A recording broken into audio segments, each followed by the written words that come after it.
நம்முடைய வாழ்க்கையில் இன்னும் சொல்லப்போனால் கற்கோயிலினுடைய ஒரு சான்றாக எடுத்துக்காட்டாக இருக்கக்கூடிய திருப்பெருந்துறைக்கு நீங்கள் ஒரு முறையேனும் பயணப்படணும்.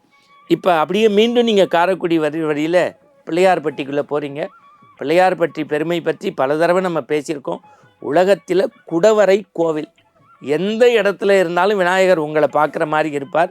நம்ம கண்ணதாசன் எழுதி எல்லாரும் கைப்பையை அடக்கத்தில் பையில் வச்சுக்கிறோமே, அற்புத கீர்த்தி வேண்டின், ஆனந்த வாழ்க்கை வேண்டின், அற்பொருள் குவிதல் வேண்டின், நலமெல்லாம் பெருக வேண்டின், கற்பக மூர்த்தி தெய்வ கடஞ்சிய திருக்கை என்றுன்னு பாடல் எழுதி அந்த பிச்சைக்குருக்களுடைய சீரிய தலைமையில் நடக்கக்கூடிய வேத பாடசாலையும், நாளெல்லாம் நகரத்தார் பெருமக்கள் வழங்கக்கூடிய அன்னதானமும், அந்த திருக்கோயில் திருக்குடமும் விநாயகர் சதுர்த்தி பெருவிழா மட்டுமல்ல, உலகத்தில் இருக்கக்கூடிய அத்தனை தமிழர்களும் தங்களுடைய சங்கடம் போக்க சங்கடகர சதுர்த்திக்கு இன்றைக்கும் வந்து வழிபாடு நடத்தக்கூடிய தலம் இந்த கற்பகப்பட்டி கற்பக விநாயகர்.